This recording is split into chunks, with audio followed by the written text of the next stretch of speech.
Back to Oxygen for the Soul. This week's parasha is Parashat Bo. And we're continuing with Moshe's story of how he is engaging the Jewish people and Paro in Mitzrayim, the king of Egypt, and working on bringing God's message to the people and to the world via the miracles that he's performing on the land of Egypt, the 10 Makot. Now, Parasha begins in a very interesting way. It says, "Vayomer Hashem el Moshe." God says to Moses, "Bo el Paro, come to Paro. Ki ani hichbarti et libo, because I have hardened his heart, vet lev avdav, and the hearts of his servants. Laman, why? In order shiti ototai ele bikirbo, so that I can place my signs, my ototai, ele these bikirbo, in his midst." Now, so first question is like this. It says, "Vayomer Hashem el Moshe, bo el Paro." It says, "Come to Paro." Pasuk should have said, "Vayomer Hashem el Moshe, lech el Paro." Go to Paro. What do we come? Why is he coming before Paro? So the way in which the commentaries deal with this word is like this. They say God is everywhere. He fills the universe with his presence. There is no scenario where you could walk away from God. So anywhere you're going to. So he says, "Bo el Paro," come to Paro, because wherever you go, I will be. Wherever you are, I, God, I'm going to be standing there with you by your side. They say that, Bo el Paro, the sages teach us that this idea of, finding God in the world, where is he found? Where do you find God? Anyone know where you find God? Everywhere. God is, what is that? Everywhere. God is wherever you let him in, Marie. Right? It's true, he's everywhere, but he's wherever we let him in. And that's the hardest, I'd say, that they say the greatest mile in the world, the greatest distance in the world is between the heart and the head. Because we know things, it's cerebrally, we know things intellectually, we understand these things, but to internalize them, to make them real so we can feel it, that's the avodah, that's the hardship, that's the difficulty that we all have. But we know that Moses is the greatest prophet that ever lives, and he has this clarity, understanding that God has a unique mission over here. Why? Not only to teach the world that the Jewish people are not servants to Paro and that they're free, but also Laman, in order shiti ototai, I can place my signs in front of them. What does that mean, to place their signs? Does that mean that if I see a miracle that happened in Egypt, that's a sign for me? And the answer is yes, right? The big things that God does in Egypt are there to help me remember that the small things are by God as well. All too often, we wait for a big miracle to take place, and the miracle takes place, and this massive thing happened. I saw a tree falling, and it suspended itself in midair, and it didn't hit me. That's a miracle. And we make a mistake in thinking we're going to find God in those big moments. I can't tell you how many of my students tell me, "Rabbi, show me a miracle, and I will believe." And I say to them, you don't need to see a miracle, because every moment of life is miraculous. There is no reason why this matter that makes me is any different than any other matter in the world. But for some reason, this matter, myself, yourselves, are able to express your emotions, your wants, your desires. You're able to communicate. You're able to choose. This is miraculous. Why aren't we just rock? Why are we just stone? Why are we not just inanimate objects? The universe the universe is made up of a bunch of empty planets with no life on it. But you and I are these animate beings that have a soul breathed into them, so that you and I can choose to achieve some level of greatness. And then the pasuk continues, "Ulama'an," in order that tisaper ba'oznei bincha uben bincha, that you can relate this in the ears of your sons and your sons' sons, your grandchildren, et asher hitalalti, of which I made a mockery b'mitzrayim of Egypt, ve'et ototai, and my signs asher samtim bam, and the signs that I placed among them, v'yedatem ki ani Hashem, so that you will know that I am the Lord, your God. God does all of these signs for the Jewish people to help them internalize the idea that God is there for them. Today in academia, if you're a student in university, or if you have children or grandchildren in university, they'll tell you that the overarching philosophy today is that there is no God, and that the universe created itself, and that everything is just a big cosmic mistake. And if you think there's something special about being a human being, you are wrong. There is nothing unique about the human experience. Okay, you're just a higher animal. As Jews, we reject this idea. As Jews, we reject the idea of randomness. We reject the idea that that life came to be through a bunch of random explosions.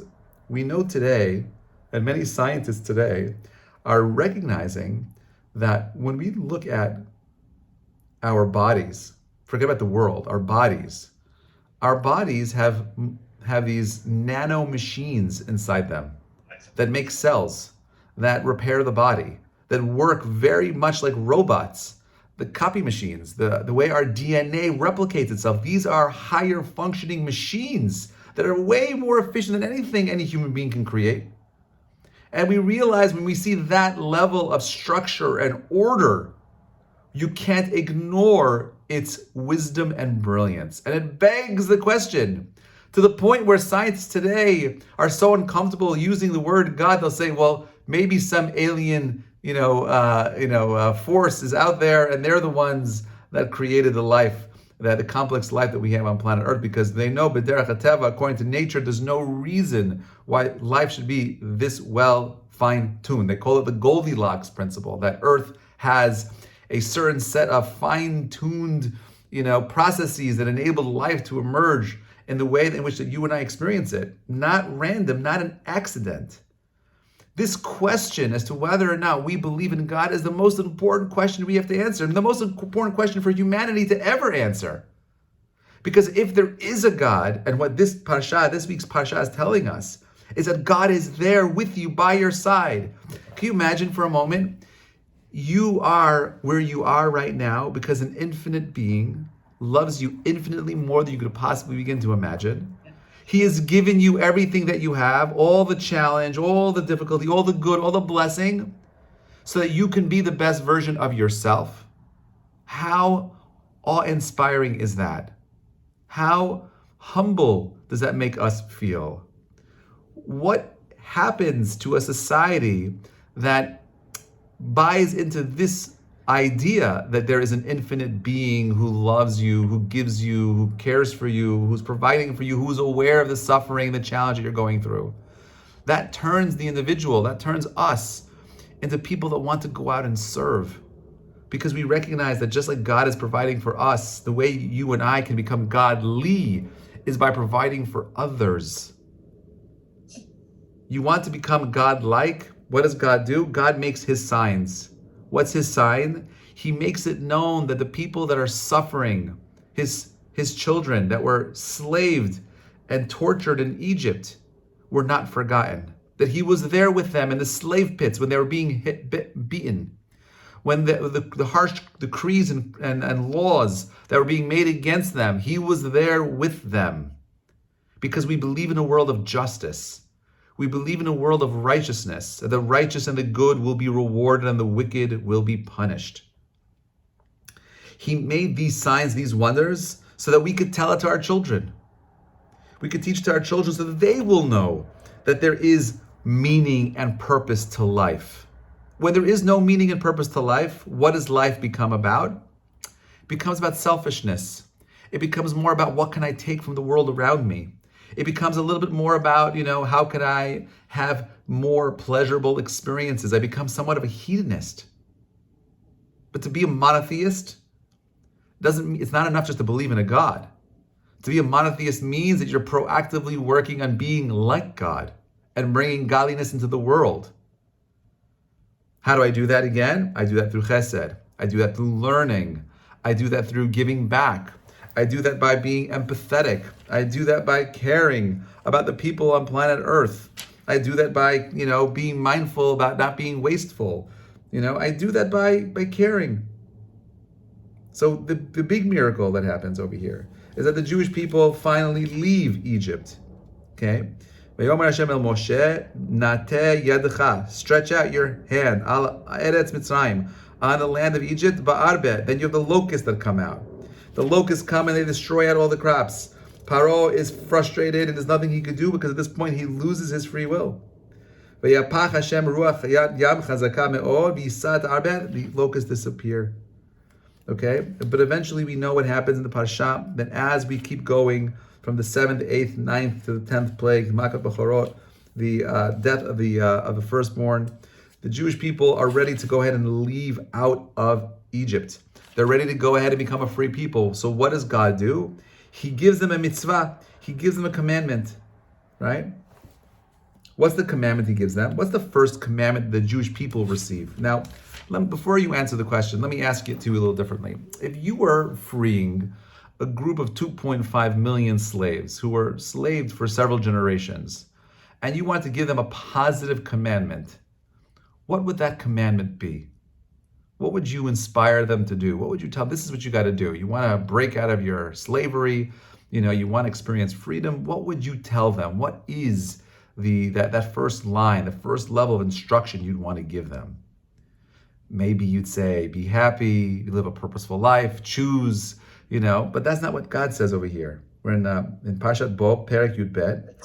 God says, Vayomer Hashem el Moshe ve'el Aharon be'eretz Mitzrayim le'emor. Tell the Jewish people, this command is given to the Jewish people in Egypt.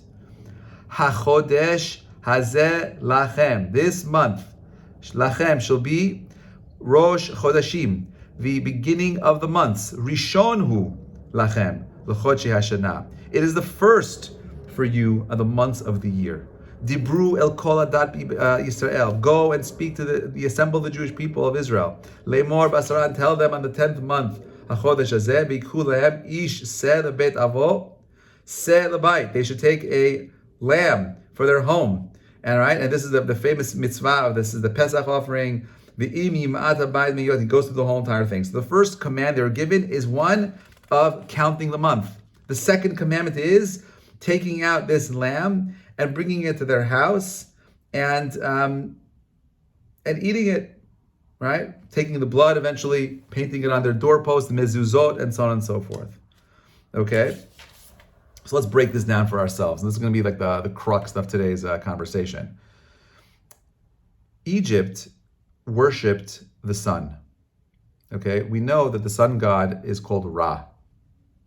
And Ra. Ra was the name of the Egyptian sun god. And Paro was a very big believer in the sun god. And the reason why they believed in the sun god is because of the philosophy that came along with the sun god. The sun god taught us that things don't change. That things are always going to be exactly the same. Just like time doesn't change. It moves forward. It's moving in its monotonous beat.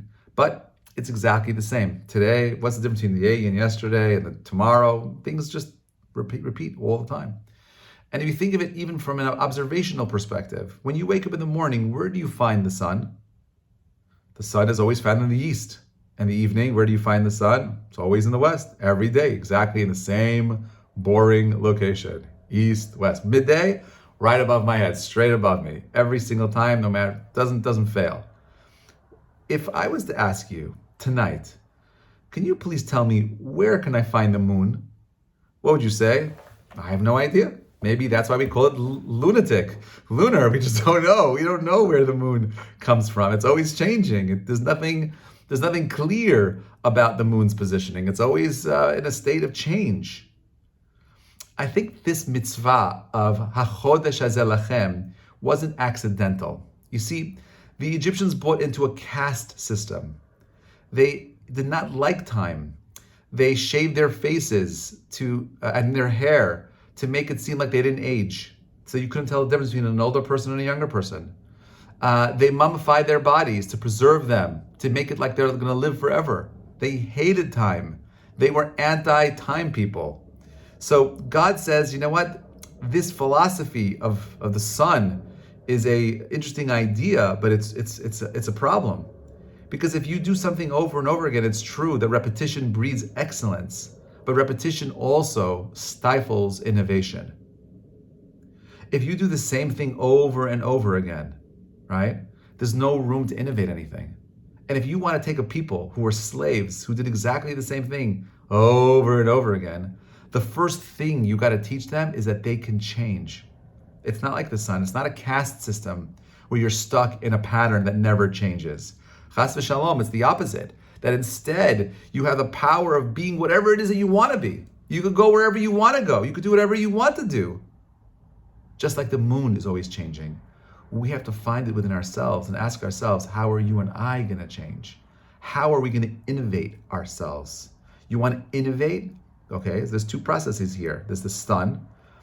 Do the same process over and over again. Prefer perfection. You want to learn an instrument. You want to play a sport. You got to repeat over and over the same shot, same chord over and over again so you get it right. But you also have to create a space where you're going to allow to make some kind of a change, where you're going to innovate yourselves. You're going to do something a little bit different. So a chodesh elechem is this mitzvah of teaching the people the way in which you see time has to change as well. It's true, we need to go ahead and be in this repetitive state of seeing things over and over again, but we need to create a place where we're creating change. You know, this week, next week, I think next Sunday is Tu B'Shvat. And we say ki adam etz pri hasadeh, because man is like the tree of the field, and there's a deep correlation between trees and humanity. And the Shemesh Shmuel has this beautiful line. He says, in the same way that the trees have seasons, where the trees are blooming and blossoming, and they have fruits and they have their flowers, and then they go through the fall where they lose their leaves, and eventually in the winter where they have no leaves, they're just branches. But then they go again to the reawakening powers and the rebirthing power of the spring. Eventually to the summer where they're able to kind of regrow again. The same way that trees have seasons, people have seasons, right? There are times of the year where we're blossoming and we're growing and we're doing amazing things. And there's also times of the year where we're struggling, where we're not able to express our full potential, but it's okay. The winter time is sometimes the winter time can be very, very depressing. But don't be mindful that it's this moment in time is going to keep pushing forward to a new moment of time with new vistas of potential, with new opportunities of growth. The Jewish people were stuck. They were avadim. They couldn't move beyond it. So what does God say? Take this mitzvah, break free from that mindset. So what are you going to do? Take v'lakach ish seh beit avot. Take the God of Egypt, which was the lamb, and slaughter it at the front of your door. Take the blood and paint it on your doorpost so that every Egyptian understands and knows that we are rejecting your philosophy. This wasn't just an act of God telling us what to do because this is the cool thing to do. No, this was an act of defiance by these slaves. This was a massive breach of cultural rule in the world they came from. You want to be free, don't be afraid, don't be afraid to dare to be somewhat different. Don't be afraid to become something bigger. And I love this message. Where is it all happening? God doesn't say take all these lambs and bring it to an altar in the middle of the town and burn it there. Where do you got to do it? You got to do it in your homes. Each lamb, each seh, should be brought to the house of the Father. A seh labayit, a seh for the house. You want to change a generation? You want to change a philosophy of enslaved people? It's not going to happen in the schools. It's not going to happen in the synagogues and the churches and the mosques. It's going to happen in the homes. When we change our homes, when we change our and by the way, you know, the babayit, the home that we really occupy the most is the space between our ears. That's the home that we need to change, right? That's the place where we need to go ahead and bring these ideas into, make them a reality there. If we're able to do that, okay, we're able to bring these ideas into our home, then we'll have the power of standing at a beach, which sounds and seems impossible to cross, and watch ourselves with the power of splitting the ocean and walking across dry land. The miraculous things begin to emerge when you're willing to challenge yourselves and go against the grain of what society is telling you to do. When we're able to be intellectually honest about who we are and where we're coming from, that is how we're able to build a world of greatness. This is what the Parsha is about. The Parsha is about challenging ourselves, asking ourselves, what are you willing to do to become great? What are you doing to let go of your old notions of reality? How are you challenging the world that you're coming from? If you were able to do that in your home and teach it to your children, we've taken one step closer to bringing the ultimate redemption. Wishing you all a Shabbat Shalom. This should be a Shabbat of Hitchadshut. The word Chodesh comes from the word Litchadesh, to renew, right? The sun represents, again, the standing still nature of time. But we, my friends, are moon people. Once a month, we have our Rosh Chodesh parties. We tell our stories to remind ourselves that just maybe this past month was a bad month, but the month that I'm in right now has new forms of potential that I'm willing to tap into. Shabbat Shalom, everybody. Thank you so much for listening.